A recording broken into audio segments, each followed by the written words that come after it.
Welcome to TheWolverine.com Tailgate Show. I am Michael Spath here with Doug Skene from a new location this week. We are at Wolverine State Brewing Company on West Stadium Boulevard, just down the street from Michigan Stadium, having a couple nice beers. Very tasty here. They do everything in-house. We're actually inside the brewery right now. I don't know if you can tell behind us, but we've got the vats. We've got the manager on location here. He's going to treat us to a whole round of beers later, we're hoping. Anyway, this is a positive where we are right now, but yes. We got some negatives to talk about. And you know, one of the things that Doug, I want to ask you about, because this is something that I always hear players say, we can't let one team beat us twice. Coaches always say we got to move on from that game. It's 24 hours. You let that go. But I have a sense that maybe Michigan let Michigan State beat them twice. Do you get that at all? Well, when players say that, when coaches say that, they're referring to a lack of effort or focus the following week.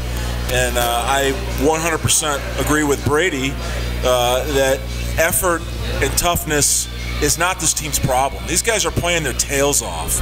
I think in this situation, the only relevant point here may be that Nebraska used the Michigan State recipe to beat Michigan, so maybe you could argue that. But what about, even the offensive confidence? It didn't seem like they had very much, and I thought that must be a byproduct of getting their clocks cleaned against by the Spartans. Well, maybe.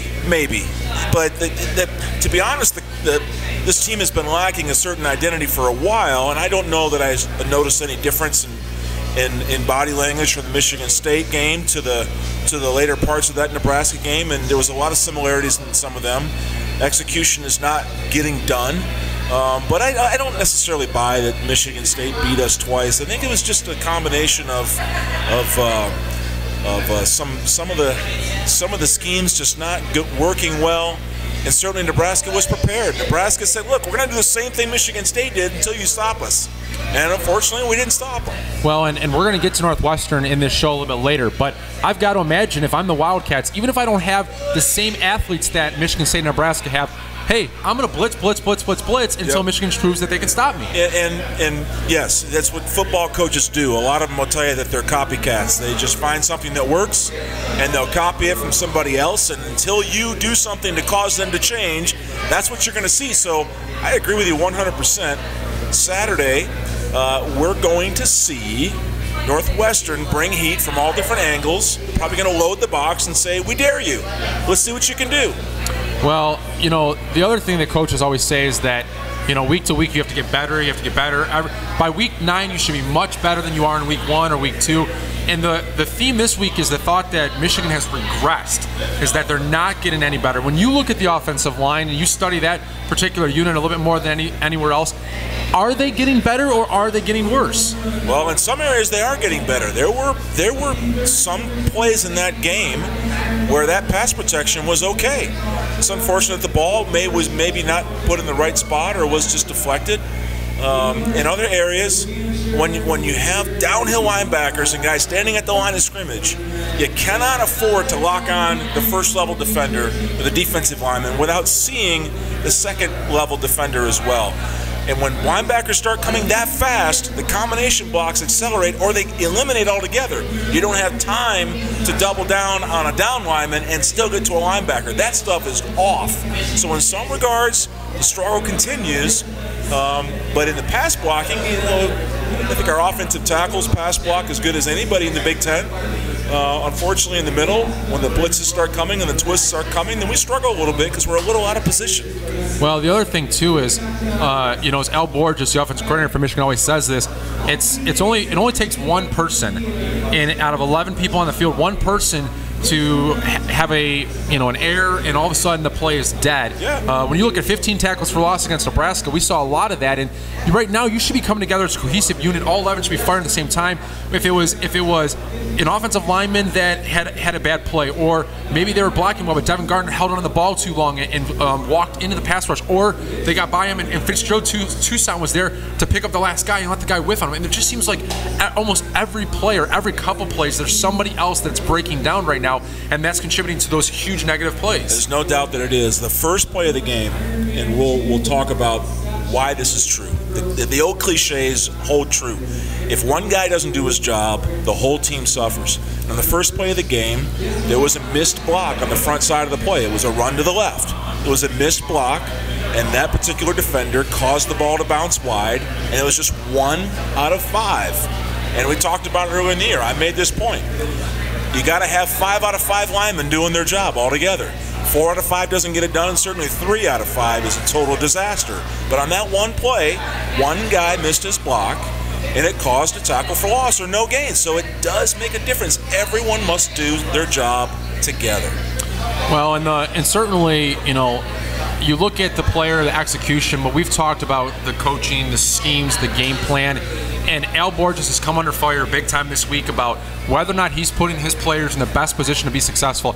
I think the one thing that fans overlook sometimes is this idea that coaches somehow are so stubborn that what they want to do is they're going to run the ball just to beat their head against the wall and prove that they can do it. No coach in America is that stupid. They want to put their players in the best position to be successful. However, when you look at this team, certainly there are times where you got to think, is this the best thing they could be doing? We talked about it earlier. After the muff punt, Dennis Northfleet picks it up the 23-yard line. Michigan at this point is completely ineffective running the ball, and the first 2 play calls are runs. Are those the best decisions by a coaching staff to put themselves in a position to succeed? You cannot abandon what you want to be. I can recall playing football in the NFL for the Patriots, and we had at times struggled. And before you know it, by the second and third quarter, our running game wasn't going so well, and then the defense knew we were just going to pass it on every play. That's not a good thing, because defenses then pin their ears back, and pass blocking is hard enough. Fans just can't say, well, we can't run it, so let's not even try. That doesn't work. Pass blocking is hard enough even when you've got them off kilter. They're guessing over there. If the defense knows there is 0 threat of a run, if you think Gardner's been hit this bad to this point, you should see what would happen then. That you have to maintain what you're going to do, no matter whether it's working or not, because one of them will pop, one of them will go. Yeah, and I think, they certainly cannot abandon the running game, but what are some things they could do in that running game? What are some play calls? Again, Al Borges is not a fool. He's thinking to himself, going, okay, I want to try this, I want to try that. But what is something when you look at it and say, this is something that I'd like to see Michigan try going forward? Well, there was a couple snaps in that game where we saw Nebraska had 8, 9 guys near the line of scrimmage, and we have 6 or 7 available blockers. Coach Hanlon used to say, and still does, your blocking ratio in that situation is a -2. They've got 2 more tacklers and you have blockers. That's where you've got to find a way to check out of that play and get into another play that maybe throws one over their head. If the linebackers are all walked up, that's where the quarterback gives a call on the line, whether it be easy or kill. He makes his secondary call, you snap the ball, you throw it over that linebacker's head. You have to throw a curveball in there now and then. You simply can't line up with a running play called, and if they show 8 or 9 in the box, still run that running play and expect it to go well. It's not going to go well. Yeah, absolutely. And I think, going forward, I think fans, us in the media are a little critical. We just want to see Michigan put themselves, in those situations to come to, like you said, to audible, to make sure that if there is 9 in the box, Michigan should never be running in that situation. Well, you never say never. We might have 2 tights and a fullback and a big wing T formation. Did you see these guys block? Never should be running in that situation. Never, no, you can't use that word. Don't you know always and never are always never used? Don't you know that cliche? Sure, something about assuming too. So, well, we will talk more about the Michigan offense and what they have to do against Northwestern this week. First team to get to 14 points maybe wins. Well, a little more than that. Maybe a little bit more than that. Northwestern does have their star quarterback coming back.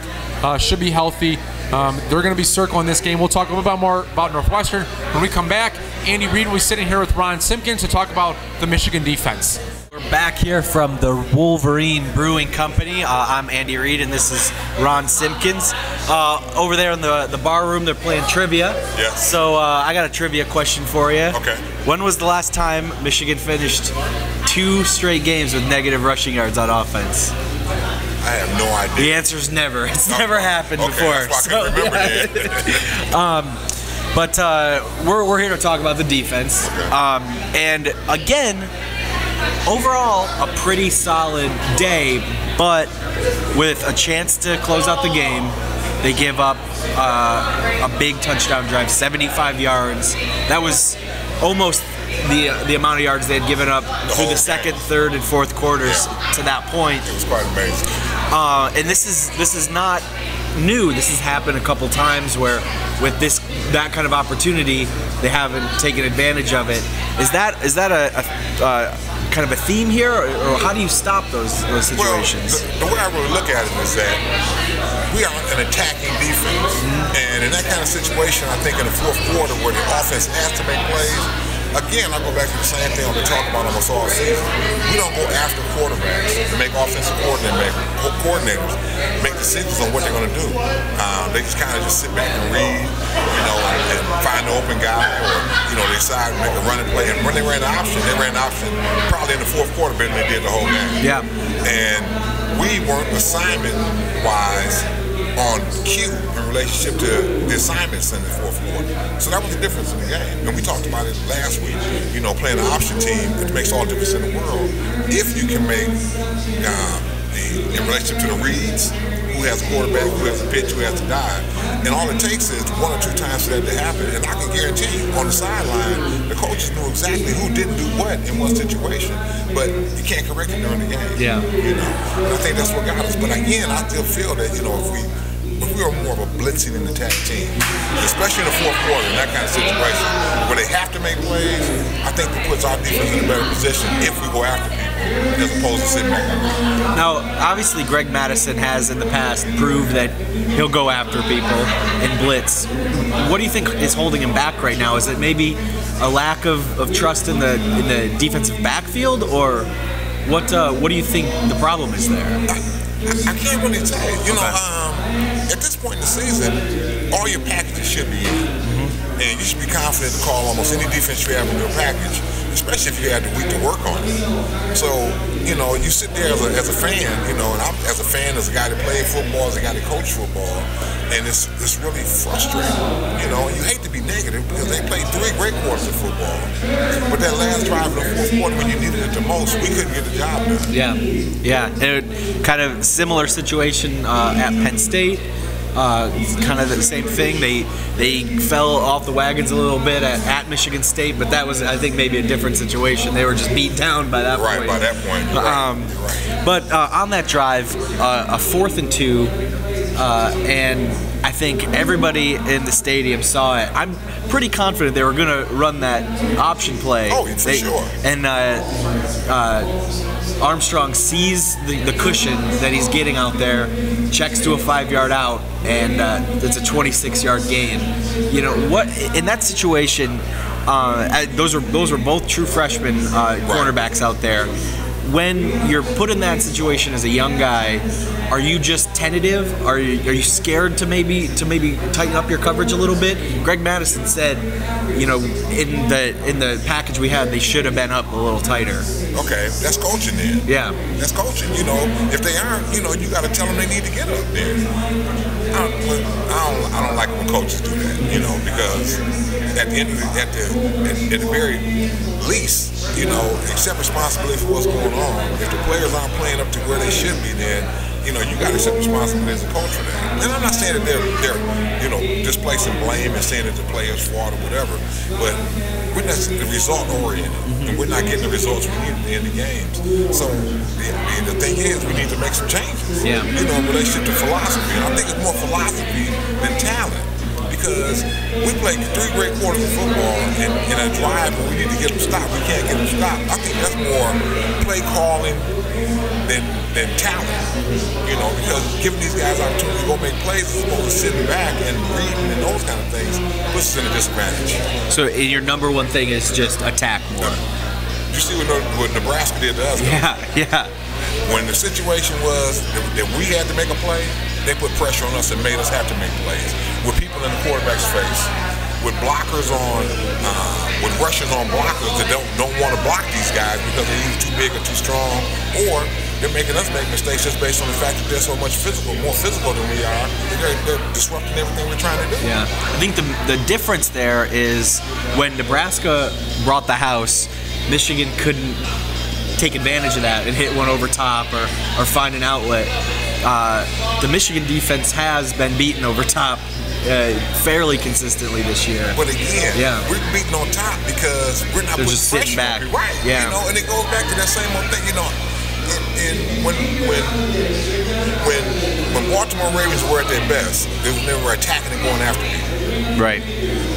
And when we first came in Michigan defense and we started coming after people, we became a better defense. After being almost last in Division I, after we became more of attacking, blitzing defense, we improved drastically. And now for some reason we're going back to that, bend but don't break thing. And I'm telling you, I just don't believe in that as a defense philosophy. I just don't see it. Yeah, every defensive player has always talked about that hunger and that fight, and if you're playing that kind of softer style, that kind of goes against every defensive philosophy you've ever heard. Exactly.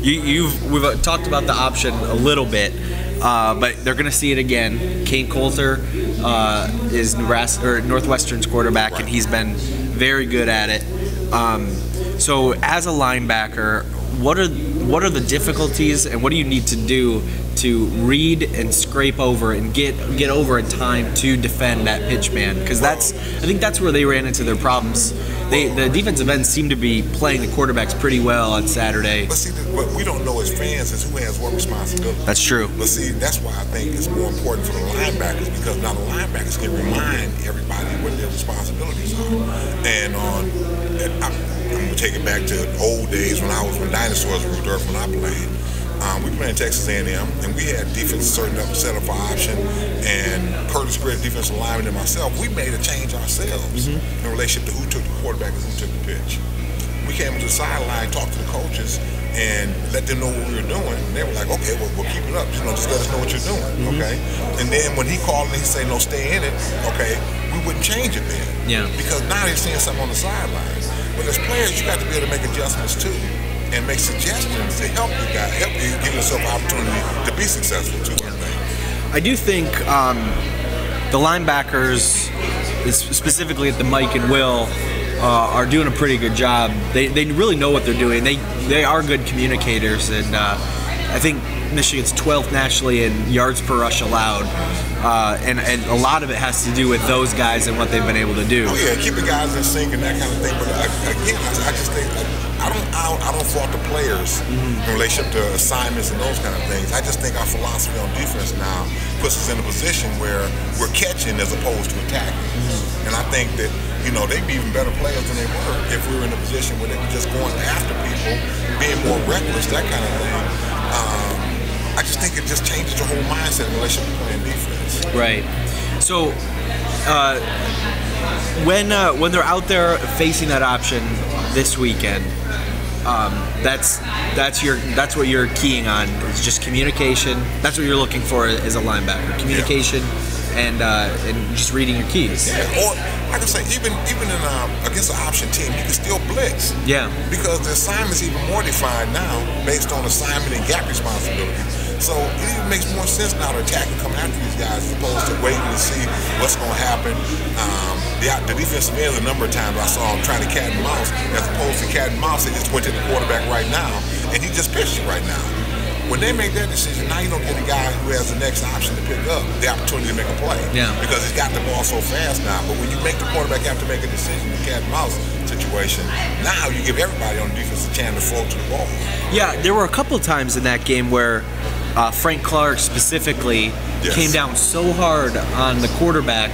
Does that make it hard on the guy flowing over to pitch man? Because he almost pitched it immediately, and that it makes it extremely hard. Yeah, as good as that hit was, did that almost put them in a bad position? It puts them in a vicarious position, because what happens is the guy that's taking on the blocker that has to go get the pitch, that guy has the ball right now, and the guy in front of him, as opposed to he's already, got rid of the blocker and he's up in the lane trying to make a tackle on the running back. So it puts him in a vicarious position. So if you cat and mouse the quarterback and now has the quarterback decision, what he really wants to do is make the quarterback take the ball and go back inside. Right. That's what he really wants to do. The pitch right now, like I say, puts the defensive back in the position now where he has to get rid of that defender. And the offensive guy now will make a play. So really, as much as you want to go and smack the quarterback, it's more about making the pitch or delaying the pitch as long as possible. Depending on what defense you play. Right. Depending on what defense you play. Like I say, if it's a blitz situation, everybody know who's going after who and who has the pitch, run, dive. Makes it a little different. But if you're not in that kind of situation, you got to cat and mouse. I don't care what level you are. That's what happens in defensive. Yeah. You have to cat and mouse the quarterback, so he doesn't do that right now. Put the defense in a bad position. I wanted to ask you about one more thing. Michigan's offense last couple games, 19 total points, really struggling to get anything going. The defense has played long stretches in both those games really well. As a defensive player, does it make it hard on you guys to be playing well and not getting anything on the other end? Is that frustrating, demoralizing? No, it goes back to that team concept and believing in your teammates, and we're playing together, and it's not what you're doing or what I'm not doing. It's all based on we're in this thing together, and we'll do whatever's necessary for us to be successful. So I don't really look at that as a factor. The defensive job is when they're called upon to go out and make plays. And in certain change situations, the idea is not let them put any points on the board at all. Okay. So, I don't think that's a factor at all. All right. Well, that's it for us. This is the Wolverine.com Tailgate Show from the Wolverine Brewing Company, a match made in heaven. We'll be right back. Welcome back to the Wolverine.com and the Wolverine State Brewing Company on West Stadium Boulevard in Ann Arbor here. Again, I'm Doug Skene with Ron Simpkins, and guys, or not guys, and we're missing Phil tonight, but that's okay. Yep. Let's talk about a few things that are kind of topics du jour, if you will, Ron. The booing inside the big house. And it's been talked about. People in the media have been asking these players the effect of booing. I know that you were never booed in that stadium. Were you? Booed. No. We talked about it a little earlier, but I don't know how you'd even feel being booed at Michigan Stadium, being a Michigan player. Because it's always so much support for the team. All of a sudden, one Saturday, all of a sudden you turn around and hear the booing. It's got to do something to you mentally. Well, I can tell you from experience. In 1990, we lost the Desmond tackle game to Michigan State. Yeah. The following week, we lost a close game to Iowa. And after that game, there were some boos in the stadium. The Boo Birds were out. The Boo Birds were out way back then in 1990. And I remember looking at Joe Cacuzo and Steve Everett, and we kind of looked at each other. Did you just hear that? Did we just get booed? And we kind of looked up and we thought, well, whatever. It had no impact on us. Right. But I can tell you now, and this is where I think it's important. The current players can blow it off. It's oil off the water, the water off the duck's back, if you will. But what worries me, and I don't like it, is you've got young high school recruits sitting in that stadium. Right. And they're watching, and they're listening. Is this somewhere where I want to come play football? And fans need to realize that. Yeah. I don't care how upset you are with Al Borges, or the young lineman, or the play calling, or the fact that Brady doesn't wear a headset, or whatever. You got to think about what's best for Michigan fans, and it's time to support the program. And when you sit up there and you make the negatives, and you start catcalling and the negative stuff, and then you get upset about some kid that doesn't come to Michigan, You think about that. So there's my soapbox moment for booing in the stadium. You were never booed because you played on championship teams all the time, and so did I. But that one season, you know, we lost 2 games in a row. At that time, it was unheard of. Yeah, I didn't think about that. You know, the idea of, you know, recruits being in the stadium and the effect it would have on them. But you're right, though. Yeah. You know, not only recruits, but the families. The families are sitting there too. Absolutely. A lot of families don't understand the recruiting process as it is. But to be at a stadium like that and all of a sudden the home crowd is booing the home team, you know, that's like, I don't know if I want my son to be a part of this. Yeah, it's not a good thing. I wish that fans would think twice about those kinds of things. Right.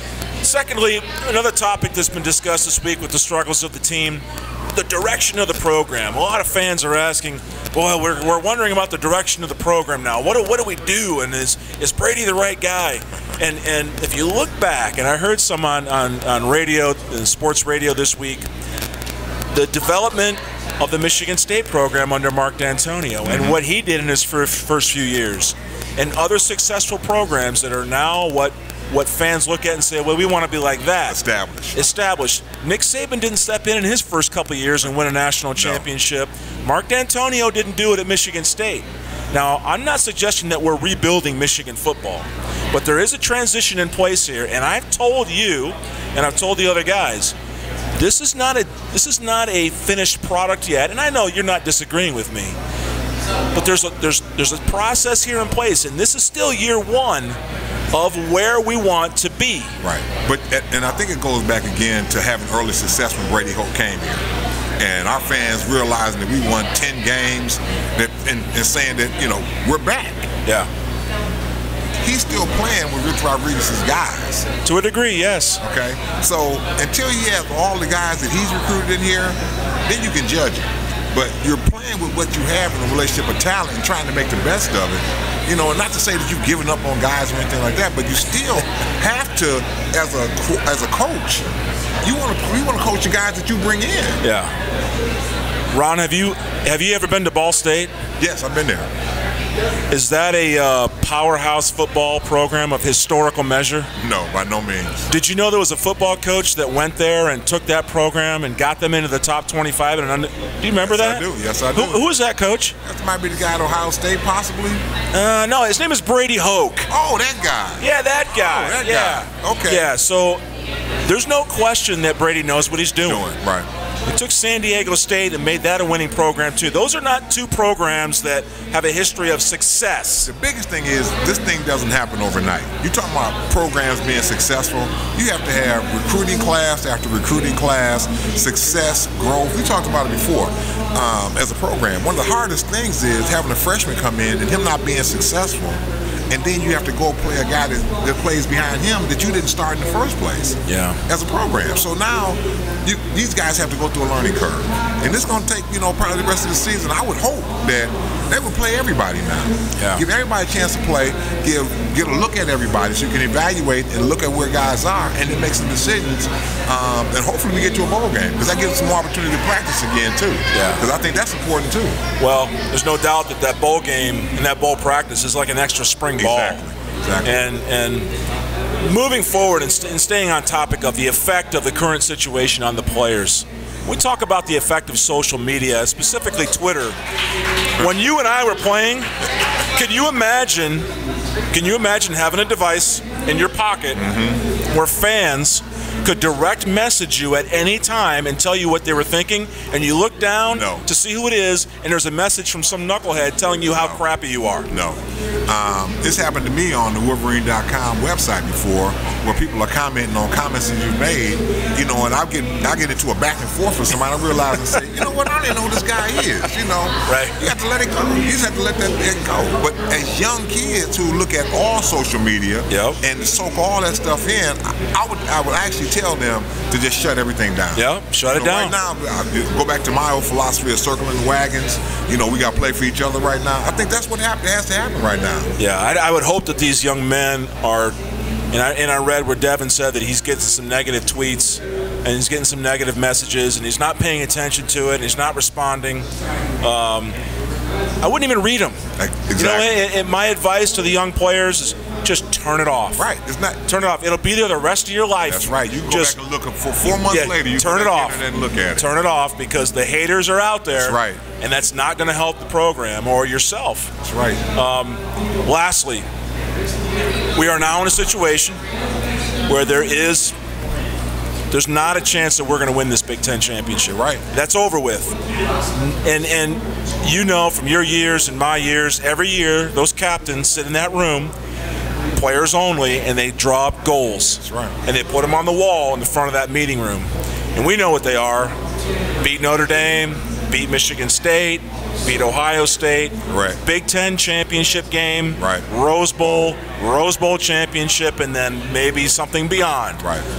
It's probably fair to say that almost all of those goals are gone except for beating Ohio State, which is still out there. Now what? And I never was on a team that was in a situation like that. Me either. So, but the one thing I would say is I would hope that these guys that came to Michigan to play for University of Michigan would carry out and fulfill their commitment in relationship to being the best that they could be and hopefully giving us a chance to win as many games as possible. Yeah, and again, improve, because even upperclassmen, you still look at the guys behind you and hope that you can leave a legacy with them so that they understand what winning is about and, you know, stepping up, because, you know, this is the time to test men's character. Yeah, the old cliche that Coach Schembechler put on the wall, those who stay will be champions. Right. I think people can easily tag that as, well, that equates to winning championships only. No. And there's the lessons way beyond the message, In real which life. is you fight through these things. You play for your brother next to you. That's right. You give everything you have, and those lessons will make you a champion for the rest of your life. The thing that turned my stomach more so was Rich Rodriguez when he came and he took that down. Because to me, that was more than just about Michigan football. That was about encouraging guys to do things for the rest of their lives in relationship to being the best that they could be. Right. And the championship thing was like, you say, it wasn't about winning. Yeah. You say win the Big Ten championship or win a national championship and be a champion. It said those who stay will be champions. And you've endured whatever you had to endure, you won, you lost, or whatever, it still has an effect in relationship to who you are as a person. It has carryover. That's right. Coach Schembechler talked about it. Coach Moeller talked about it. Mm-hmm. Coach Carr talked about it. Being a champion goes beyond winning rings and going to Rose Bowls. Really, it's about being a father and a husband and a friend and being responsible and a productive member in our culture. And that's what the lesson is now. That's right. And for these young men on this team, play for each other, block it out. That's right. All the negative stuff, block it out. That's right. And you can walk with your head high and know you did everything you could. And there's nothing wrong with that. No. And I think fans at times, and listen, we're not lowering expectations. Oh, no. We want to win Big Ten championships, and we want to win the rest. The rest of the games this season. We want to beat Ohio State and all those things, but let's get a little perspective here on the bigger picture of what Brady talks about in developing young men. Right.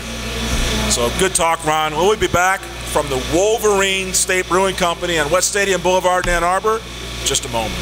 Welcome back to the Wolverine State Brewing Company on West Stadium Boulevard in Ann Arbor. I'm Doug Skene, and this is Ron Simpkins. And Ron, let's briefly talk about Saturday, our expectations, what to look for. I'll share the offensive side of the ball. Okay. And we talked about this a little bit.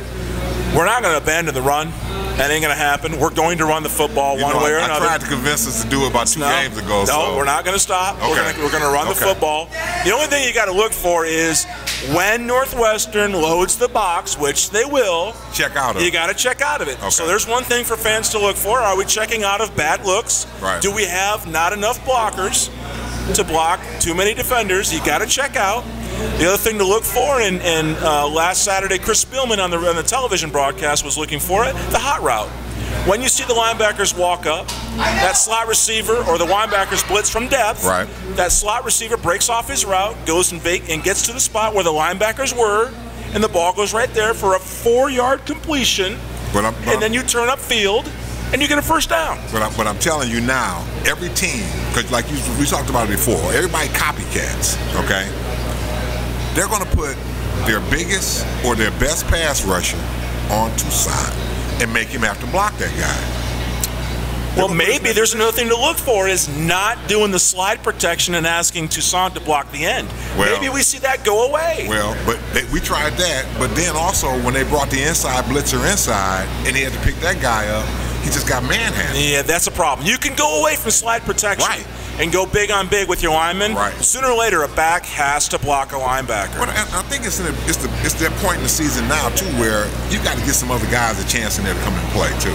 You know, I want to see if Green can do that. Can he pick up a blocker? Well, we saw him. Yeah, we saw him take on a blocker. It was another defensive end, and he stood flat-footed and got trucked. Okay, but he's learning. There you go. Here's the thing about high school superstars that fans may not realize. Here's a newsflash: in high school, they're never asked to block. Right. Because they run the ball and they win state championships. Right. So they're learning how to block, and the young man is just now learning how to block. And given, like I say, I think it's about you know, we got to change up some things, do some things different, you know, because the things we were doing before, you know, obviously they weren't being successful. So let's look at some changes, some different personnel, that kind of thing. And again, I'm with you. We got to get some hot reads right now. It'll happen. You know, when you see guys blitzing and that kind of thing, it's got to be a route broken off right now and a quick out right now. A 5-yard completion, you know, is almost as good as a 5-yard run. So if we can do those kind of things, it puts our offense in a pretty good position as opposed to losing first down all the time like we did the last game. Defensively, you want to see more action coming from the Heat side of the things, Ron? I want us to bring it. I mean, we have nothing to lose. I mean, I want our guys to be reckless. Well, you can give up touchdowns if you blitz too much. Okay, and you can also cause turnovers, interceptions, make them have bad plays, make freshmen and young quarterbacks have to be great players. You remember now, Coach Madison has a history against Northwestern of putting 8-9 guys at the line of scrimmage, and then you don't know who's bailing into coverage and who's coming. He does that against Northwestern, and he did it with success in last year's game. I wanted to see that all year. I'll be honest with you. I believe what Nebraska did to us is the way the Michigan defense should play everybody. We should just go after people. Make people have to make plays. My mindset is that a player's gonna make a mistake. I don't care how good you are. With pressure in your face, you're gonna make a mistake. And I say that, you know, I give our defense the opportunity to put that offense in a position where they have to make a great play, a great throw, a great cut, as opposed to sit back and read it. I would have loved for us to just go after them in that fourth quarter of that Nebraska game. Hopefully against Northwestern, though, we get the opportunity to put ourselves in a position where we can go after the quarterback a little bit more. Depending on how good the corners can play, man coverage, you're allowed to do that. You know what? At some point, Coach Mallory's a hell of a coach. He's going to coach those guys up. But at some point, you know what? Let's give them an opportunity to make plays based on bad throws and that kind of thing. I think we'll see that. I think we'll see some things that maybe we haven't seen before. And let's briefly talk about a prediction, which we know we're so good at here on the show. Is I was predicting so glad victories. last week we didn't do a prediction. I don't know what to do. Well, here's my prediction. Okay. We're going to win by a point, 17-16, because we're just going to win by a point. And that's what. We're just going to. 14-21. Okay. I think we win 14-21. All right. I'll buy that. 14 and we're going to see some of the things that we talked about. Hopefully Michigan fans can come back off the ledge. Stop sending nasty tweets to our players. That'd be nice. Start supporting the colors in your school. Support the colors. Life is not always easy, as the head coach said. It's been fun. We're going to do this again next week from the Wolverine State Brewing Company. I'm Doug Skene. That's Ron Simpkins. Go Blue. Go Blue. Welcome back to Wolverine State Brewing Company. I am Michael Spath here with my colleague Andy Reid, and it seems a little anticlimactic for us to wrap the show after Ron and Doug. How do we follow those guys? Yeah, I mean, you got an All-American and a guy who also played football at Michigan, and versus a couple of schmoes who, well, you tried out for the football team. I did try out for the football team. I was told by then linebackers coach Jay Hobson that I did a great job. Then he chuckled, so I don't think it was so truthful. Yeah, I mean, you weren't a Division I athlete, certainly. No. So, and my athletic career, I mean, I can play the game pretty well, and I can handle my own. But certainly, I would have gotten my rear end handed to me too if I tried out for the football team. Sure. So that's why you should definitely take advice from us. Yeah. Yeah, I know what I'm talking about. Right, absolutely. Well, looking at this game, and the guys just talked a little bit about Michigan Northwestern, and the joke is first team that gets to 20 wins. I don't know if that's going to be the case because you look at Northwestern and Kane Coulter is back. He's 100%. Trayvon Green has stepped in for Venrick Mark and is playing pretty well at that running back position. Has 3 100-yard games.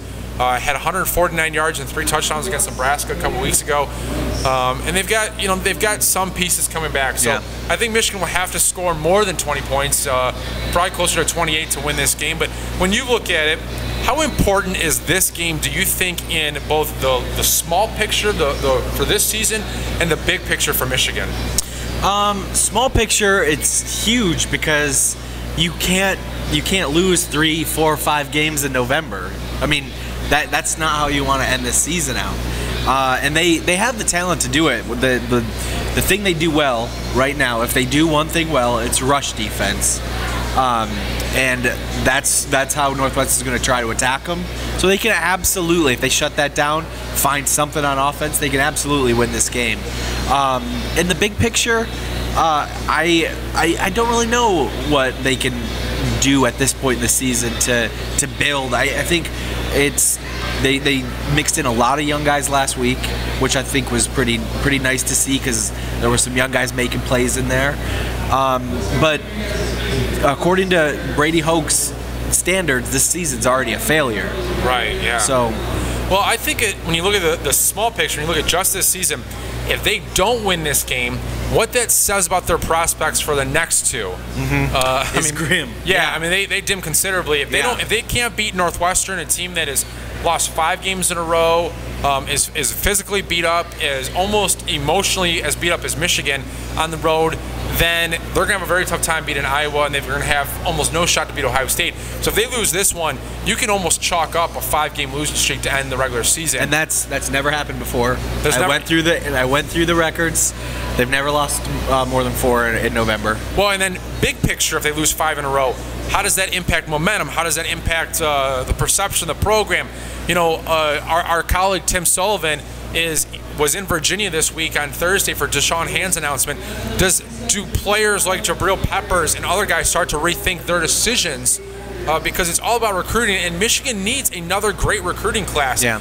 When you talk about turning this program around, they can't do it if they bring in an average recruiting class this season. They need one more great one at least to start building towards something in 2014 and 2015. The question is, has one kid even said anything remotely that he was considering wavering on his commitment?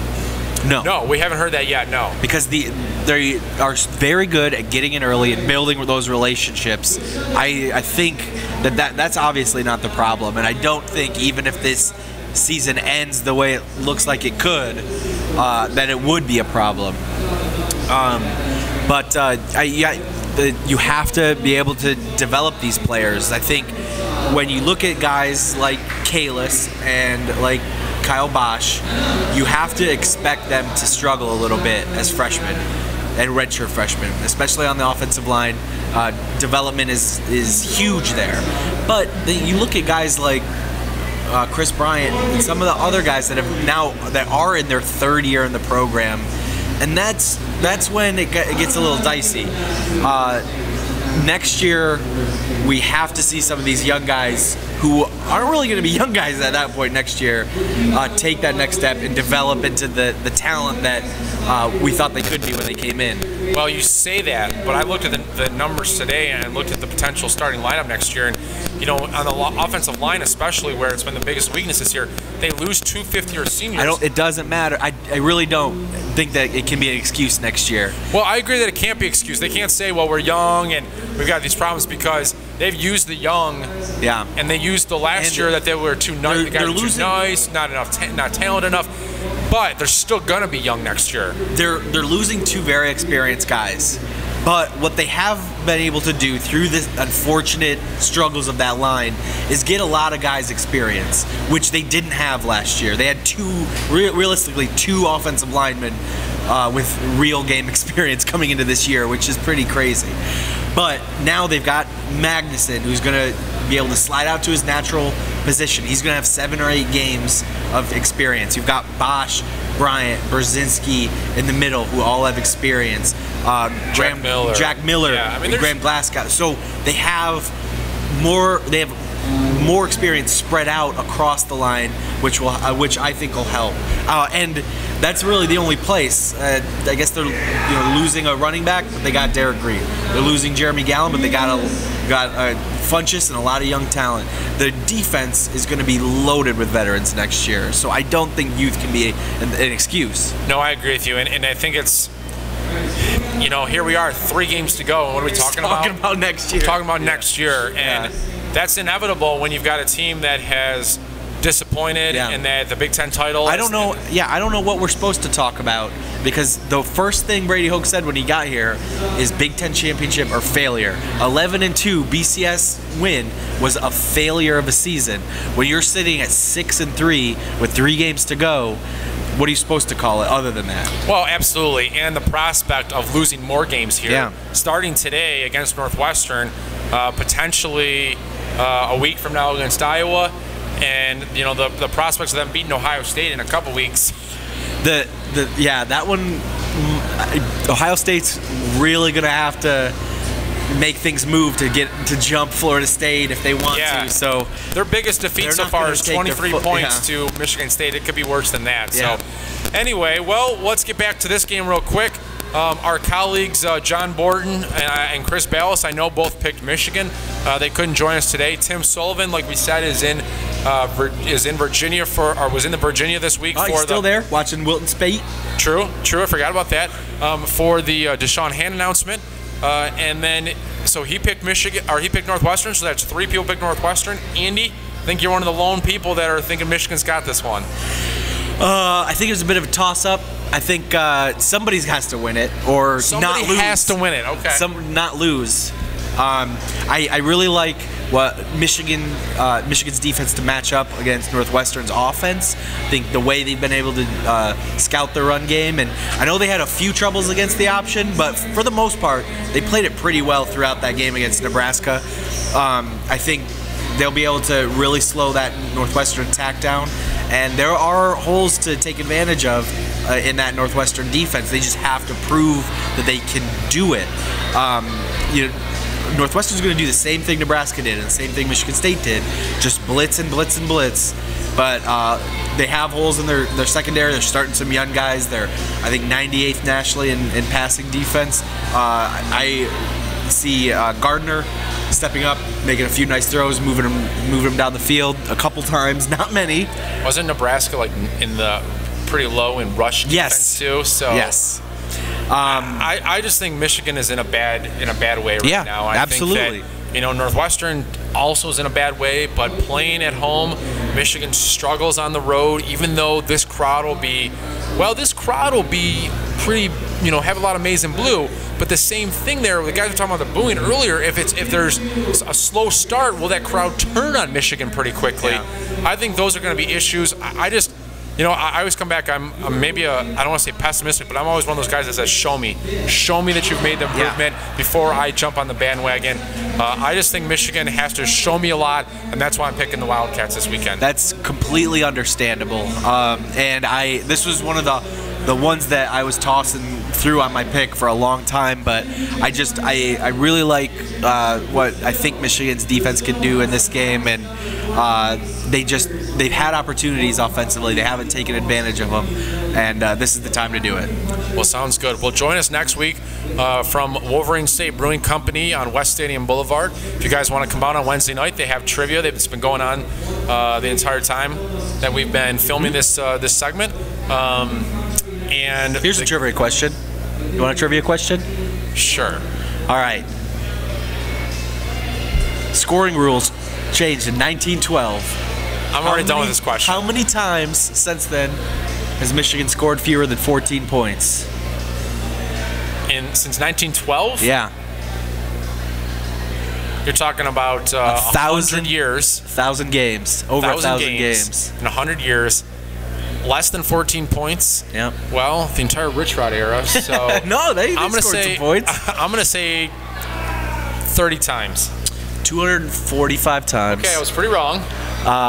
And they've only won 70 of them. So they've done that the last couple weeks. So they have to score. Got to score. They have to score. Well, we shall see the game later today. If you guys, a lot of fans are in Chicago, but as we said, thank you for joining us. For all my colleagues, for Andy Reid, I am Michael Spath, TheWolverine.com.